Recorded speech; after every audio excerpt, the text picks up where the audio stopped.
Today I'm potting up some of my young grafted plants. These pots are called super tubes. Now they're what I use when grafting my Grevilleas. They don't take up too much room, but they've got a nice bit of depth and room so the plant will grow quite rapidly from a young age. This is a bit of a mix I've knocked up here. It's Australian native plant potting mix.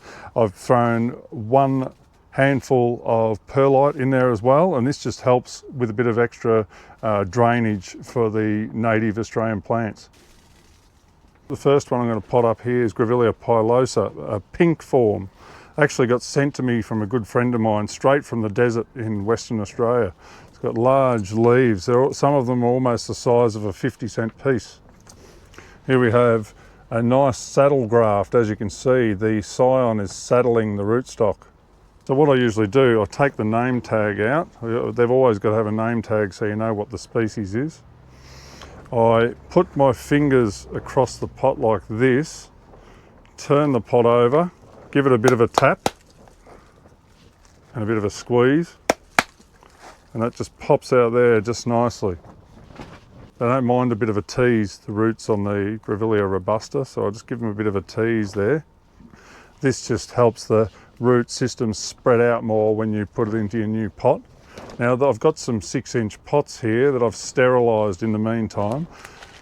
I've put a bit of potting mix in the bottom, and now I'm going to place the plant in here just like this. Now I'm just going to start topping the pot up.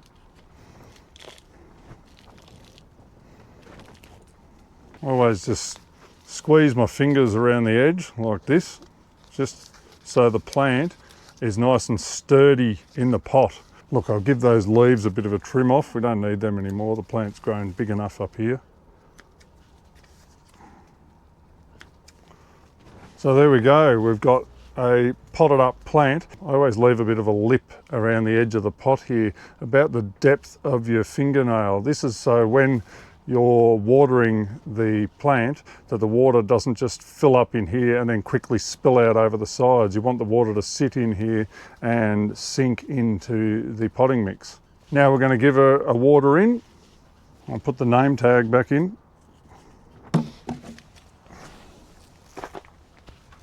I always use a bit of sea salt, so I put about 1 capful of sea salt in this 9-litre watering can, and now I'll give these all a good water in.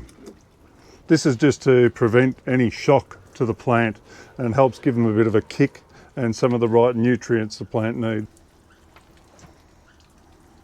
Once I've finished giving it a good water in, I always check the weight of the pot, and if it's got a nice bit of weight to it, this means the plant has had enough of a drink. And there we go. That's how you pot up a young Australian native plant.